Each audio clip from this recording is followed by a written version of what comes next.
Hari ini adalah hari yang istimewa. Hari ini tanggal 17 Agustus tahun 45. Sudah 17 Agustus 75 tahun yang silam bangsa kita mendapatkan kemerdekaan. Kemerdekaan yang secara hitam di atas putih tidak mungkin bisa didapatkan. Mengapa tidak? Indonesia sebelumnya dijajah konon 350 tahun oleh orang-orang Belanda. Orang Belanda itu orangnya gede-gede, dukur-dukur, putih-putih. Wong Indonesia ireng-ireng, endek, irungnya pesek. Orang Belanda pinter-pinter, sekolah-sekolah, ya. Belanda 350 tahun menjajah. Selama menjajah, Indonesia dipaksa jadi goblok karena dilarang sekolah. Setiap hari harus kerja tanpa bayaran, kerja rodi. Maka setelah 350 tahun kok bisa merdeka, itu hitam di atas putih, tidak mungkin, mustahil. Orang-orang Belanda membawa senjata canggih, senapan, bom, helikopter, pesawat, ada tank. Sementara orang Indonesia tidak punya apa-apa. Pedang aja gak punya. Karena gak punya pedang, maka menggunakan senjata seadanya. Bambu-bambu ditebangi, kemudian dilincipi, yaitu senjata bambu runcing. Ayo, akal mana yang bisa menilai? Bambu runcing melawan bom, melawan senapan, melawan tank, melawan pesawat. Itu bagaikan MU, Manchester United, melawan Malang United. Hitam di atas putih, sulit untuk menang. Boleh jadi skornya 10-0.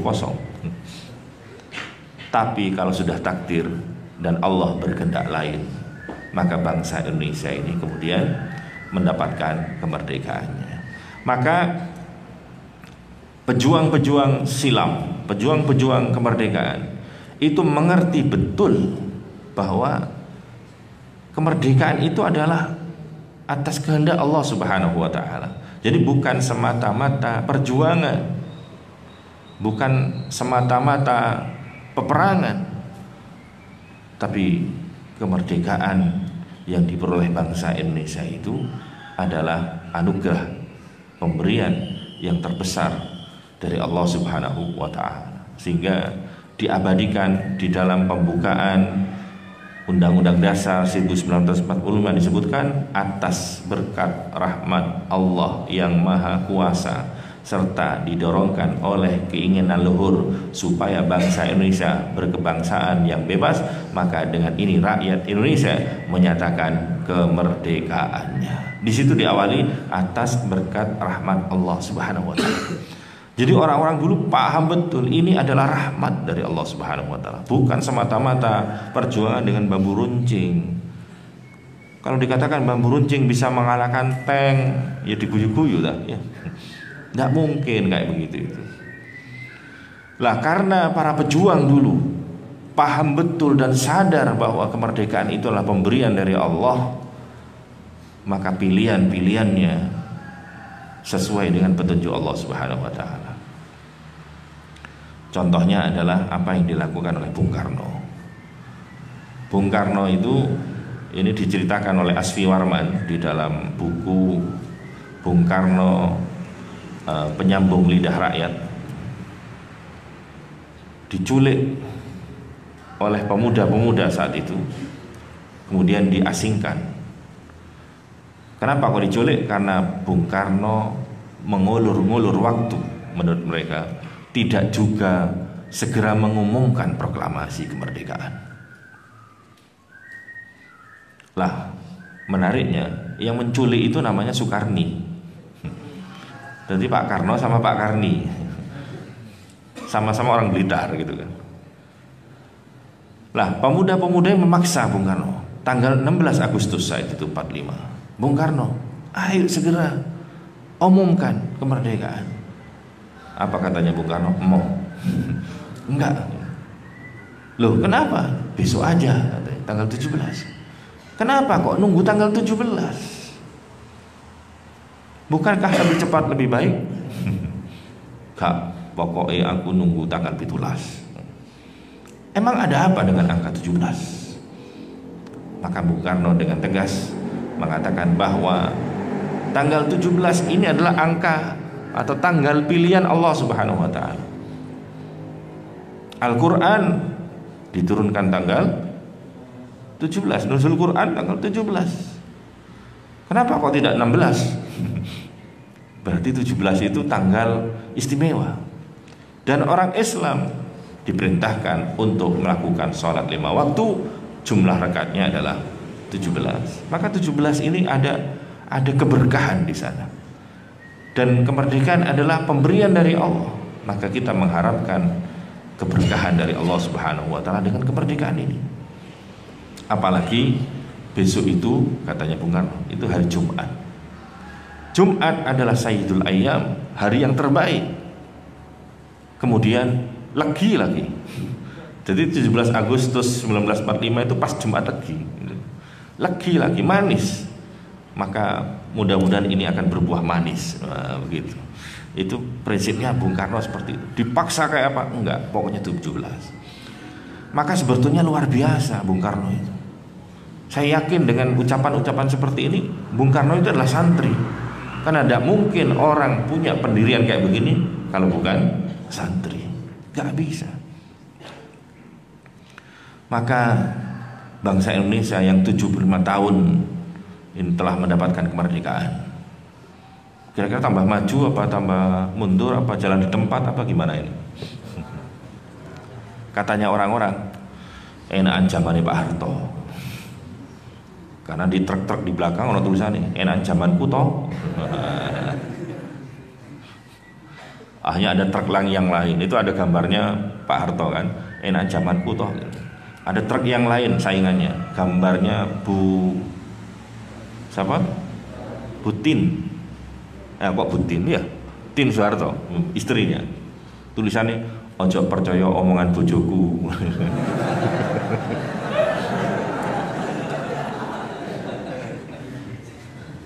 Ada seorang nenek-nenek ditanya, "Nek, enakan mana? Zamannya Pak Jokowi sekarang sama zamannya Pak Harto?" Dijawab, "Enakan zaman Pak Harto." Loh, kok gitu, Nek? Iya, aku sih enom waktu itu.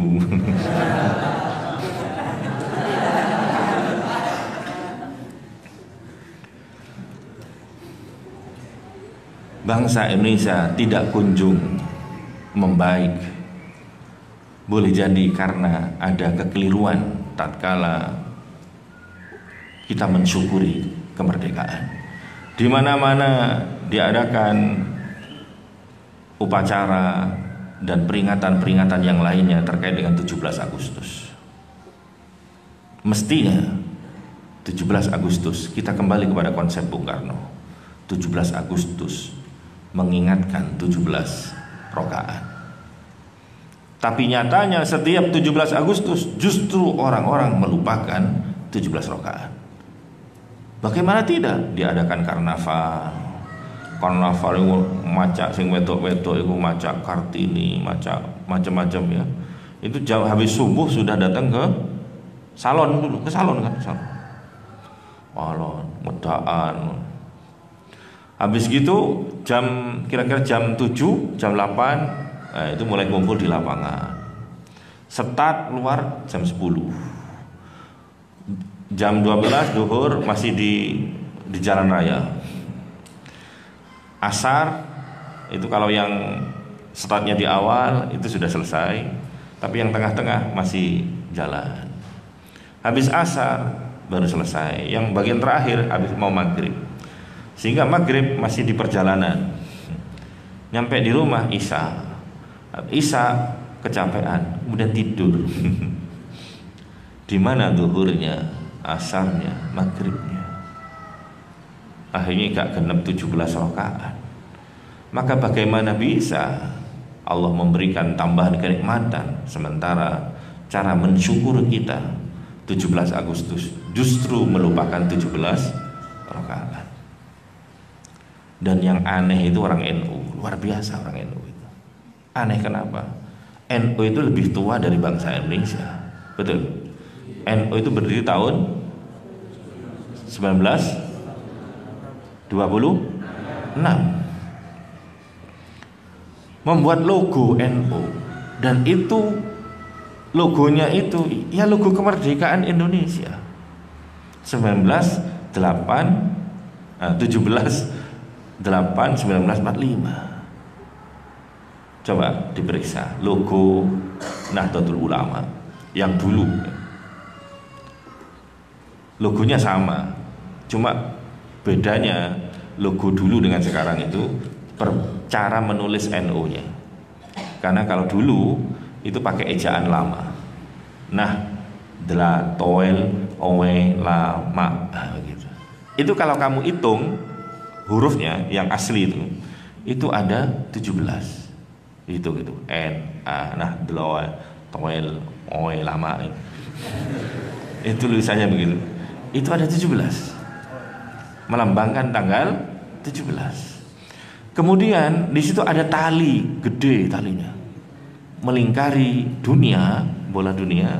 Kemudian ada lingkaran di bawah ada lingkaran lagi, kan begini ya. Itu simbol angka 8 Agustus, bulan Agustus. 1945, 1 itu buminya 1, bintangnya ada berapa? 9. Jumlah bintang di bawah berapa? 4. Di atas berapa? 5. Ya sudah. Padahal itu 1926, sebelum bangsa Indonesia merdeka, sudah bisa menciptakan logo yang itu menjadi satu kenyataan bangsa Indonesia merdeka. Maka kalau orang NU tidak usah diragukan, NKRI harga mati. Karena yang memperjuangkan diantaranya adalah orang-orang NU. Dan ternyata karena keberkahan seperti inilah bangsa Indonesia bisa mempertahankan kemerdekaan. Pada tanggal 10 November 1945, begitu digempur lagi sama pasukan sekutu, ya. Sekutu, namanya sekutu itu berarti kumpulan dari negara-negara kuat ingin menjajah Indonesia. Tapi ternyata dengan diperingati Hari Pahlawan, mereka bisa dipukul mundur. Padahal laki-laki yang menjajah kumpulan negara-negara kuat, Indonesia kayak merdeka, gurung ono tentara, belum ada TNI saat itu. Karena pejuang-pejuangnya adalah rakyat-rakyat biasa yang dikomandoi dengan fatwa resolusi jihad. Setiap muslim, setiap warga negara wajib untuk berjihad, berperang mengusir penjajah. Maka seandainya setiap peringatan 17 Agustus itu kembali kepada 17 rakaat. Jadi mestinya lomba-lomba yang diadakan bukannya lomba tari tambang, panjat pinang, tapi juga bagaimana lomba sholat untuk cepet-cepetan. Tapi lomba bagaimana menjaga sholat 17 rakaat. Walau anna ahlal qura amanu wattaqau la fatahna alaihim barakatim minas sama wal ard. Seandainya penduduk negeri mereka beriman dan bertakwa, niscaya Allah akan membukakan buat mereka keberkahan dari atas, dari bawah, dari langit, dari bumi, semuanya dibuka. Maka bangsa ini lambat laun akan menuju baldatun thayyibatun wa rabbun ghafur. Maka jangan lalai kan sholat 17 rakaat, utamanya pada waktu 17 Agustus. Kita harus tambah semangat. Kalau bisa 17 Agustus seluruh Indonesia serentak berjamaah. Hari itu 17 rakaat berjamaah di seluruh Indonesia. Wah, itu baru top. TOP BGT.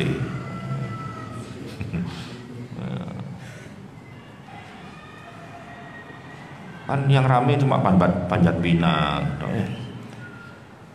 Padahal Panjat Pinang itu tidak boleh. Dipinang dulu baru dipanjat.